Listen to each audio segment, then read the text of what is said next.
సారాంశం అంతా కూడా ఫాలో అయినట్టుగా నేను భావిస్తున్నాను. సో కొత్త బడ్జెట్ పైన మీ విశ్లేషణ ఏంటండి?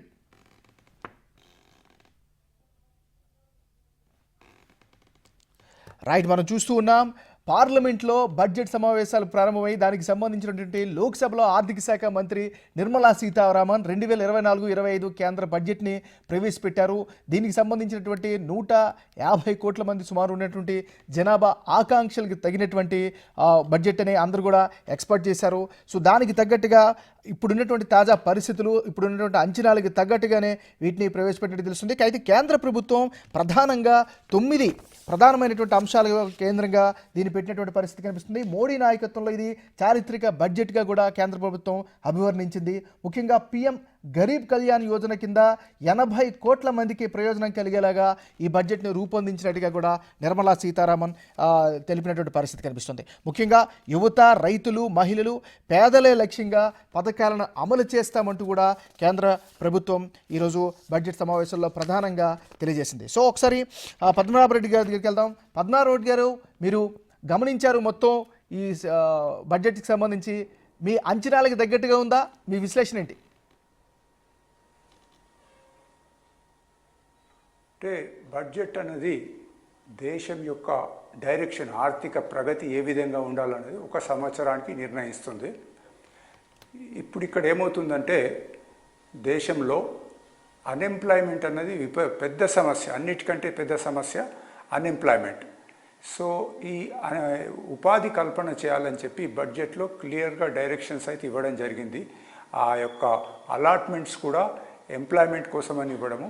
కాకపోతే ఏంటంటే మన జనాభాలో స్కిల్ డెవలప్మెంట్ లేదు. పని చేస్తారు కానీ నైపుణ్యత లేదు. కాబట్టి స్కిల్ డెవలప్మెంట్ కూడా చాలా బడ్జెట్లో ప్రొవిజన్ ఇచ్చినారు. ఇంకోటి ఏంటంటే మహిళలకు, ముఖ్యంగా మహిళా అభివృద్ధికని సుమారు 3 లక్షల కోట్లు అలాట్ చేసినారు. ఇంకోటి మహిళలకు ఏదైతే వాళ్ళ పేరు మీద రిజిస్ట్రేషన్ ఏదైనా చేసుకుంటే దాంట్లో రిజిస్ట్రేషన్ ఫీజు కూడా తక్కువ చేయాలని అంటున్నారు. ఇంకా చాలా ఇష్యూస్ లోపల అంటే ప్రజలకు పనికి వచ్చే వాటి మీద ట్యాక్సెస్ తగ్గచేసినారు.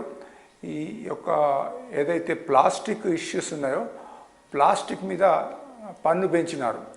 ఇకపోతే ఇన్కమ్ ట్యాక్స్, మనము అందరూ ట్యాక్స్ కట్టేది, ఇన్కమ్ ట్యాక్స్లో పెద్దగా రిలీఫ్ దొరకలేదు. పాత స్లాబ్నే కొద్దిగా అటు ఇటుగా చేసినారు, అంతేగాని పెద్ద రిలీఫ్ మాత్రము జరగలేదు. అంటే ఇప్పుడు వారు ఫైనాన్స్ మినిస్టర్ లోక్సభలో చెప్పిన దాని మీదకెళ్ళి మనం ఇమీడియట్గా ఏమీ చెప్పలేం. కానీ బై అండ్ లార్జ్ ప్రభుత్వము 2 పార్టీల మీద ఆధారపడి ఏదైతుందో, అది బీహార్ కావచ్చు, ఆంధ్రప్రదేశ్ కావచ్చు, వీరికి కొద్దిగా ఎక్కువ కేటాయించినట్టుగా అనిపిస్తూ ఉంది. ఆంధ్రప్రదేశ్కును బీహార్కు. తెలంగాణ ఊసు లేదు, కర్ణాటక ఊసే లేదు, తమిళనాడు ఊసే లేదు. పోతే డీటెయిల్స్లు ఏమన్నా ఇస్తే ఇవ్వచ్చు. కానీ ఇప్పుడు రాష్ట్ర విభజన చట్టం జరిగినప్పుడు ఏదైతే కండిషన్స్ ఉన్నాయో ఆంధ్రప్రదేశ్కు మెన్షన్ చేసినారు, సంతోషమే. అంటే అమరావతికి ఒక 15,000 కోట్లు అన్నారు, అది సరిపోదు, ఈ సంవత్సరం కావచ్చు, మళ్ళీ నెక్స్ట్ ఇయర్ కూడా ఇవ్వాల్సి ఉంటుంది. అట్లాగే పోలవరం ప్రాజెక్ట్ కూడా కంప్లీట్ చేస్తామన్నారు. సో ఈ బడ్జెట్లో నేను అనుకోవడము ఎక్కువగా లాభం పొందింది ఆంధ్రప్రదేశ్, బీహార్ రాష్ట్రాలు.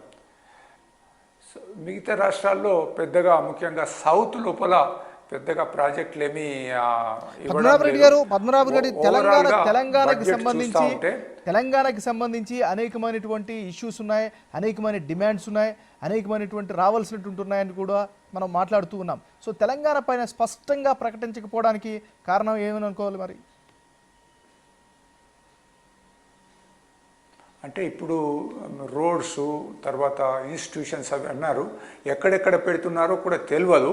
కాకపోతే బడ్జెట్లో తెలంగాణ పేరు రాలేదు, తమిళనాడు పేరు రాలేదు, కర్ణాటక పేరు రాలేదు. వచ్చిందల్లో ఒక 3-4 స్టేట్స్కే ఇచ్చినారు. కాకపోతే ఈస్టర్న్ కారిడార్ అన్నారు, అంటే బంగాల్ నుంచి తమిళనాడు వరకు ఈస్టర్న్ కారిడార్ లోపల డెవలప్ చేస్తామన్నారు. దాంట్లో west Bengal, Orissa, Andhra Pradesh, part of Tamil Nadu వస్తూ ఉన్నాయి. సో మొత్తం బడ్జెట్ చూస్తే కానీ మరి ఈ కొన్ని రాష్ట్రాలకు ఎందుకు నష్టం కలిగింది అంటే వాళ్ళ కేంద్రంలో ఉన్న పార్టీ రాష్ట్రంలో ఉంటేనో సంకీర్ణంగా ఉంటేనో బడ్జెట్ ఇచ్చినారు, వేరే పార్టీలు ఉంటే ఇవ్వలేదన్నది ఒక అపవాదం అయితే వస్తుంది తప్పకుండా. మరి డీటెయిల్గా రేపు పేపర్లలో వచ్చిన తర్వాత పరిశీలన చేస్తే కానీ గట్టిగా చెప్పలేము మేము. అంటే పద్మనాభరెడ్డి గారు, మీరు బడ్జెట్కి ముందు మీరు ఎలాంటి ఏ అంశాలపైన